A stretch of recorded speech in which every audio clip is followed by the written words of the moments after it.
Assalamualaikum warahmatullahi wabarakatuh. Kembali lagi bersama kita podcast IPN Tegal yang punya tagline ramah di lokal, handal di global. Ya, kali ini saya bersama orang yang cukup lama di IPN Tegal, termasuk salah satu dosen saya dulu di IPN Tegal, Bapak Haji Sururi M. Hum. Ya. Selamat siang dan selamat datang di podcast IPN Tegal, Pak Sururi. Ya, selamat siang kembali. Ya, alhamdulillah, kita santai-santai ya, Pak. Oke. Ini kita colong-colong waktunya Pak Sururi supaya kemudian bisa podcast di IPN Tegal, giliran Pak Sururi. Karena Pak Sururi ini salah satu dosen yang saya kira cukup komplit ya dalam konteks pengabdian di IPN Tegal. Ya.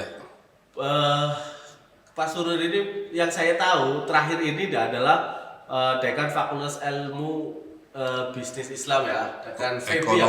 Ekonomi Bisnis Islam. Fakultas Ekonomi Bisnis Islam. Nah, ini nanti bisa diceritakan Pak, awal mula panjenengan datang di IPN Tegal, kemudian pernah menjadi warek 3 bulan Pak ya dulu atau PK 3 di zaman Pak Damar Abu Dabes. Kira-kira bisa diceritakan Pak soal dulu sampean datang ke sini kemudian tahun berapa dan ya pernah mengikuti perjalanan seperti apa di IPN Tegal, monggo Pak.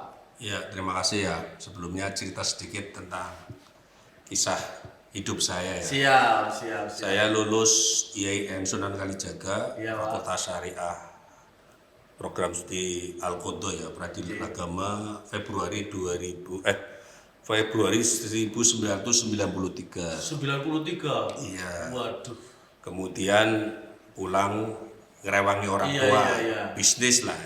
Itu lulus berarti tahun 93. waduh 93 ya Pak? Iya, Sebelum reformasi pula ya. ya. Kemudian Saya ini Pak Sururi. 1993 kemudian saya istilahnya mengamalkan ilmunya di IPN.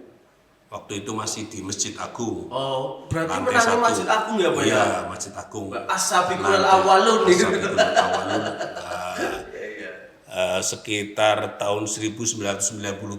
Iya. Waktu itu kampusnya masih di bawah Masjid Agung. Waduh. Kelasnya pakai triplek, saya masih ingat. Dan mahasiswanya masih sedikit, paling 5-7 orang, nanti yang kuliah gantian 3 atau 4 orang. Dan disitulah lahir Profesor siapa namanya Pak? Alumni yang jadi profesor itu bukan Ujuli, satunya itu Diponegoro. lahirnya di situ dan pernah ngajar di situ ya Pak ya? Iya. Berarti sampai pernah menolorkan seorang profesor. Iya luar biasa. Silakan Pak, terus Pak. Ya, kemudian saya waktu itu pengen mengamalkan ilmunya ngajar di situ. Iya. Mahasiswanya masih sedikit, tapi dalam pikiran saya nanti insya Allah 5-10 tahun yang akan datang IPN akan berkembang. Iya kayak gitu ya Pak. Iya, karena saya nggak melihatnya sekarang, tapi melihatnya visi ke depan. Iya. Ternyata alhamdulillah waktu terus berjalan, kemudian akhirnya mahasiswanya semakin bertambah. Akhirnya pindah ke SDN 5 Sini Slawi, ya? iya di belakang inspektorat. Terminal. Ya, belakang terminal inspektorat ya. Situ pinjem gedung milik Pemda SDN 5 untuk perkuliahan karena sudah tidak muat lagi kuliah di perkuliahan di masjid. Iya. Dan alhamdulillah diberikan izin oleh bupati, waktu itu bupatinya Bapak Sucipto kalau nggak salah. Pak Cipto. Nah, kemudian berjalan terus sampai akhirnya kalau nggak salah tahun berapa ya, 2002 atau berapa, bangun kampus di sini. Cikal bakalnya di sini. Waktu itu masih dua gedung lah ya. Iya, satu lokal, dua lokal ya. Dua lokal belum banyak. Dan aula itu adalah gedung yang pertama dibangun. Aula ini ya Pak Iya, ya? yang depan itu. Kemudian merembet ditambah berapa lokal itu. Akhirnya sampai sekarang berkembang Dan sedemikian. beli tanah Beli tanah itu pun pernah waktu ini ya? itu baru satu bidang lah ya. Oh gitu ya. Kemudian nambah bidang sebelah Sebelah sini berarti apa? Ya sebelah wetan, sebelah Ya, wetan. sebelah timurnya Sebelah timur, ya. Kemudian setelah itu berkembang lagi beli yang sebelah barat. Berarti proses pembelian dan sebagainya panjenengan melu mikirna saat itu ya. Ya, Bareng-bareng waktu ya? saya waktu itu saya menangis sendiri. Pak Dambar waktu itu butuh dana Iya Pak. sampai akhirnya iuran dari para dosen, Dosen, oh gitu. dengan cara pinjam KTP untuk pinjam di Bank BPD, Luar biasa. Bank Jateng waktu Sampai itu ya. segitunya ya. Iya. Begitu dapat uang untuk beli tanah, kemudian perjalanan kemudian tanah yang punya IBN yang di pertigaan itu loh, pertigaan. Iya Pak. Itu laku yang sekarang jadi Alfamart apa. Terus akhirnya beli di sini. Iya, akhirnya beli lagi buat nambahan kalau nggak salah seperti itu. Termasuk buat waktu itu kalau nggak salah pinjam di bank itu untuk bangun kalau nggak salah. Gitu ya Pak. Iya. Artinya waktu itu dinamika dan semangatnya itu memang semangat membangun saya itu. Iya, iya. Sampai pembeli tanah luar biasa sampai sungai itu ya Pak ya. Iya. Oke Pak, sampai hari ini dan Pak Sururi termasuk dengar salah satu dosen yang bersertifikasi pertama Pak ya. Iya, betul. Pertama Iya, itu. betul. Jadi banyak dosen yang bersertifikasi. Sekarang awalnya adalah jenengan gitu ya Pak. Iya. Dedikasi luar biasa untuk IPN Tegal. Waktu Iya. itu tahun berapa Pak? 2010. 2010 ya. Iya. Saya dengan Pak Munawir, Pak Munawir. iya, dan Pak Jamil Muslim kalau nggak salah. Oh itu ya Pak, 3 orang yang pertama kali menjadi dosen yang bersertifikasi gitu ya. Iya. Serdosnya luar biasa. Oke Pak. Sedikit mengulik tentang pribadinya Pak Sururi. Ini Pak Sururi termasuk satu keilmuan yang cukup lumayan banyak ya. Kira-kira dulu saya pernah diajar tentang hukum keluarga Islam ya Pak. Dulu karena pernah menjadi dekan apa Pak melunya dekan FFU kira-kira gitu Pak. Hari Ausuluddin. Iya, ngomong-ngomong Pak tentang soal ini yang berkembang dan menarik untuk dibicarakan saya bersama sampean ini adalah bagaimana ini kasus perceraian mungkin ya di Jawa Tengah. Ini detailnya belum pasti tapi saya yakin nanti bisa dikonfirmasi sama Pak Sururi. Pak Sururi ini termasuk salah satu juga dosen yang jadi pengacara pula ya Pak ya. Iya. Jadi pengacara. Kira-kira kasus perceraian di Jawa Tengah dan Kabupaten Tegal cenderung meningkat dan sebabnya apa Pak? Kira-kira Pak? Monggo Pak. Jadi kalau tingkat Jawa Tengah, Nggih Pak, siapa? kalau nggak salah Kabupaten Tegal termasuk 3 besar. 3 besar angka perceraian tertinggi iya. gitu ya. Dengan Cilacap dan Brebes kalau nggak salah. Oh gitu ya besar. Pak. Data yang masih kasar lah ya. Iya, belum detail iya. lah ya. Dan sampai saat ini per bulannya kalau nggak salah 4.000 kasus perceraian. Waduh, per bulannya 4.000. Per tahunnya 4.000 Per kasus. tahunnya 4.000 kasus. Per 4.000-an lah. Cukup lumayan tinggi ya Pak. Iya.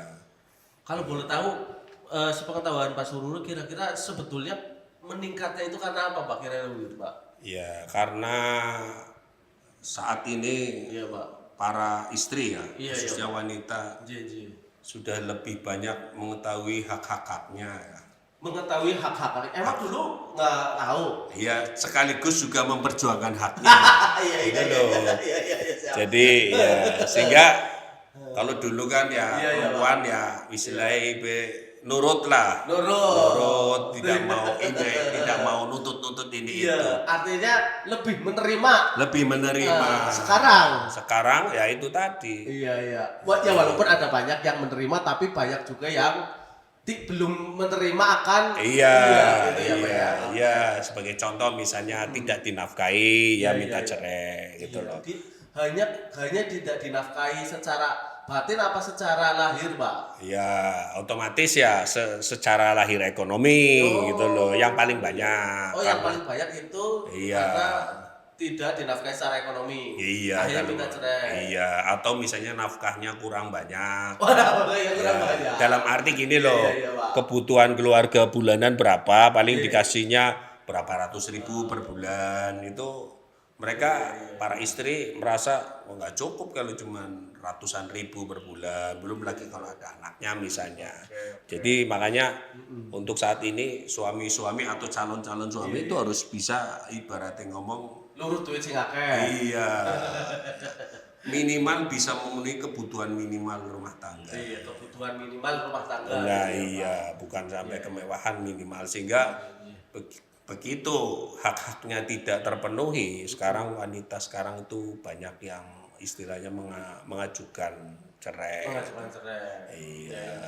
Oke Pak, selain itu Pak, selain tentang ekonomi, kira-kira apa saja Pak? Saya melihat misalnya begini, kesiapan suami istri ya, kesiapan orang untuk masuk ke dalam rumah tangga, apa membina rumah tangga itu kayaknya sih perlu ada basis pengetahuan kira-kira gitu. Nah kira-kira apa yang mau disiapkan dalam konteks pembimbingan pranikah yang harus dilakukan itu yang juga penting Pak kira-kira. Nah ini makanya orang menikah itu sebaiknya ada semacam kayak bimbingan pranikah supaya ngerti hak dan kewajiban masing-masing. Pernah melakukan itu ya Pak? Pernah kerjasama dengan Kementerian Agama. Jadi supaya masing-masing calon suami dan calon istri mengerti hak dan kewajibannya. Selama ini kan kita cenderung istilahnya meminta hak tapi tidak melaksanakan kewajibannya. Itu tidak seimbang. Menurut Pak Surur ini yang paling penting, standarisasi yang mau dipersiapkan oleh seorang calon suami terhadap istri, kebutuhannya kayak gimana Pak? Sebab gini Pak, kalau ngomong soal keinginan, pasti keinginan yang tidak henti-hentinya. Tapi kebutuhan itu juga ya pas-pasan lah, misalnya begitu, pengen apa pas anak dan sebagainya. Standarisasinya gimana sih Pak menurut Pak Jenengan? Ya, minimal kebutuhan primer terpenuhi. Kebutuhan primer ya, Misalnya makan, untuk makan, sandang, kemudian untuk pendidikan anak ya. Iya, itu kalau sudah sebenarnya itu cukup ya. Terus kemudian kesehatan. Kalau kesehatan sekarang kan ada jaminan kesehatan ya kayak BPJS dan lain sebagainya. Tapi yang vital itu kan yang itu ya untuk kebutuhan makan bulanan sama apa namanya pendidikan anak ya. Ketika itu kurang terpenuhi otomatis ya suasana rumah tangga menjadi sedikit terganggu. Oke Pak, ini soal kebutuhan dan kira-kira sebetulnya Pak Sururi menangkap ada kegelisahan nggak Pak tentang hubungan suami istri yang terpisah karena gadget. Ini berkembang nih Pak. Gadget ini akan kadang-kala ngumpul, tapi kayak ngumpul gitu loh Pak. Intensitas komunikasinya kurang dan sebagainya. Itu termasuk salah satu penyebab perceraian nggak Pak? Oh enggak kalau itu enggak. Kalau itu hanya apa ya kebablasan aja menurut saya. Orang main gadget yang kebablasan gitu main ya, Pak. gadget tapi terlalu kebablasan. Ketika berada di rumah ya sebaiknya ya dikurangi harusnya ya. gitu ya. Sehingga antara suami istri tetap ada komunikasi. Iya. Jangan asik main HP saja sehingga akhirnya kurang komunikasi. Bahkan ada misalnya marah-marahan dengan pasangannya pakainya handphone, saling WA satu sama lain. Marah-marahannya pakai handphone. Kadang-kala kan komunikasi WA ini kadang-kala tidak mencukupi kebutuhan verbal kan. Iya. Katone guyonan tapi ternyata orang guyonan, katone guyonan. Gitu ya Pak ya. Iya, jadi yang harus dikelirkan di dalam membangun rumah tangga. Pak, ini ya agak sensitif tapi mau dijawab atau enggak? Kasus perselingkuhan dan perceraian itu akan kemudian berdampak pada perceraian banyak nggak Pak? Banyak. Perselingkuhan ya. Iya. Nah ini juga termasuk salah satunya Pak, gadget ini. Nah, jadi ya itu tadi. Jadi salah satu penyebab perceraian di samping masalah faktor ekonomi juga perselingkuhan atau pihak ketiga, adanya pihak ketiga. Jenengan banyak ya menangani itu pernah pernah menangani. Jadi perselingkuhan itu bisa dari pihak suaminya punya selingkuh dengan orang lain ataupun istri juga. Pil dan will ya. Iya, pil dan will itu memang bisa menjadi bumerang bagi kelangsungan rumah tangga. Makanya hati-hati gitu. Kalau diidentifikasi maraknya itu meningkat nggak Pak? Kalau sekarang itu apa ya istilahnya ya sejak adanya handphone itu marak ya Pak? Yang perselingkuhan itu lebih mudah. Iya, artinya apa istilahnya ya, apa namanya, handphone itu kan bisa disalahgunakan untuk berselingkuh. Iya begitu Pak. Nah, itu bahayanya di situ. Salah satu bahayanya, tapi manfaatnya juga banyak. Iya, siap. Saya kira ini menjadi menarik nih untuk basis pengetahuan. Makanya untuk membangun rumah tangga itu bimbingan pranikah ini menjadi penting kira-kira begitu Pak. Penting Oke, sekali. ini pada satu sisi lain pengetahuan Pak Sururi sebagai seorang advokat dan pernah menjadi dekan FSU kira-kira Iya, gitu. iya. Saya tak melebar lagi Pak. Iya. Kebetulan beliau juga sekarang menjadi dekan Fakultas FEB. Kenapa Pak bisa jadi Fakultas FEB? S2-nya itu dulu apa sih Pak? Bisa kemudian ya berani atau ya udahlah tak tak pegang apa kata perintah dari permintaan dari itu kampus kira-kira gimana Pak? Jadi sebenarnya saya prinsip hidup saya tidak akan pernah minta jabatan. Oh iya siap. Tapi ketika diberi jabatan, kalau saya mampu, insya Allah saya laksanakan. Iya. Saya juga waktu itu nggak nyangka gitu loh. Iya Pak. Setelah jadi dekan Fakultas Syariah Usuluddin, ditunjuk jadi dekan Fakultas Ekonomi Bisnis Islam, Institut Agama Islam Bakti Negara Tegal. Kemungkinan, ini baru kemungkinan, praduga saya, alasan saya ditunjuk jadi dekan FEB mungkin karena saya S2-nya hukum bisnis di di Universitas Gadjah Mada. Jenengan berarti alumni UGM. Alumni UGM Saat itu tahun 2006. Iya. MHUB-nya berarti itu ya. Iya. Lah S2 hukum bisnis itu kan muatannya adalah tentang hukum bisnisnya, tapi dari segi hukumnya, bukan dari segi aktivitas ekonominya. Jadi saya paham. Mungkin agak sedikit persinggungan. Iya. Nah, kemudian mungkin akhirnya saya ditunjuk dari dekan Fakultas Ekonomi Bisnis.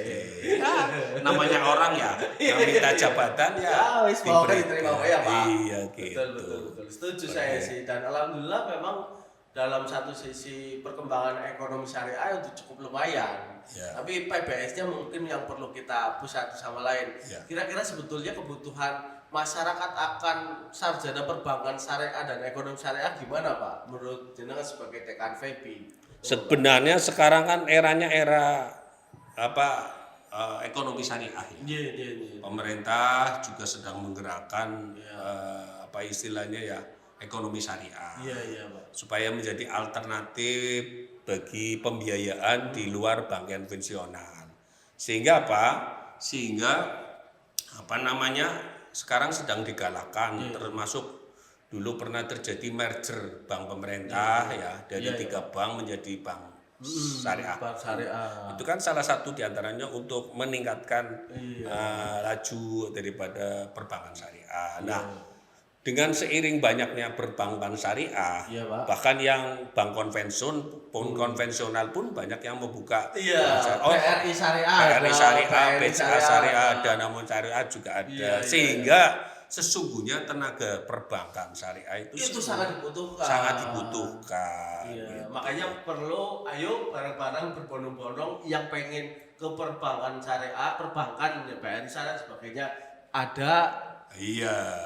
Fakultas atau prodi yang memang khusus untuk perbankan syariah, di samping ekonomi syariah. Di samping ekonomi syariah, ini yang menarik Pak dan sebagainya, dan saya kira alumninya udah banyak ya Pak. Yang sudah diserap di Bank Syariah, BSI, sudah banyak ya. Ekonomi syariah juga beberapa perusahaan, ada yang PNS dan sebagainya banyak ya Pak. Yang jadi guru di SMK ekonomi juga ada. Iya. Oke Pak, ini menarik dan pasti kita akan kemudian mengembangkan satu pelayanan dan pengembangan mutu di Fakultas Ekonomi dan Bisnis Islam. Kira-kira terakhir Pak, apa yang akan diharapkan oleh Pak Sururi dalam konteks ini, karena bagi saya ini juga dalam rangka untuk sampai alih status universitas. Beberapa tamu juga begitu. Kita akan repetition terus bahwa kita akan go universitas. Apa yang mau diharapkan dan apa yang akan mau dilakukan misalnya oleh Pak Dekan FEB dalam konteks memantaskan diri ke universitas, monggo Pak. Ya sebenarnya kalau orang mau kuliah di Fakultas Ekonomi Bisnis Iya, Islam. iya, Pak. Terus kemudian mengambil ekonomi syariah atau perbankan syariah sebenarnya punya nilai plus. Nilai plusnya. Iya, nilai plusnya kalau kuliah di Fakultas Ekonomi Umum Iya. itu mereka hanya belajar di ekonomi umum Iya, saja, iya. konven saja. Iya, Tapi di Fakultas Ekonomi Syariah atau Perbankan Syariah itu ada syariahnya, Iya, iya, sehingga banyak belajar tentang kesyariahannya dalam bidang ekonomi, dalam bidang perbankan, bahkan saham syariah aja. Pasar modal syariah pun investasi syariah pun begitu. Jadi sebenarnya plusnya di situ. Iya. Cuman iya Berarti bisa dibilang sebagai sarjana ekonomi atau sarjana perbankan plus kira-kira gitu. iya, plusnya ngerti syariahnya. Ngerti syariah, nilai Jadi, dasar dan sebagainya gitu ya, Pak. iya, jadi- Oke, ini luar biasa dan pasti kita akan ngulik lagi di session selanjutnya, Pak. Oke, Oke, monggo. Pak. Tagline tentang ramah di lokal, handal di global pasti kita akan dengungkan bersama-sama. Iya. Maka saya minta Pak Surudi ketika saya bilang IPN Tegal, nanti Pak Surudi bilang ramah di lokal, handal di global. Oke, siap. Oke, IPN Tegal, Ramah di lokal, handal di global. Tepuk tangan. Sekali lagi terima kasih untuk Pak Haji Sururi M. Hum, lulusan UGM yang mengabdi di Institut Agama Islam Bakti Negara Tegal dengan FEB-nya, dengan FSU-nya dan sebagainya. Terima kasih sekali lagi Pak Ya, Pak Sururi sama-sama. untuk siang hari ini. Nanti kita akan ngulik lagi di lain waktu dan sebagainya. Terima Oke. kasih. Assalamualaikum warahmatullahi wabarakatuh. Waalaikumsalam warahmatullahi wabarakatuh.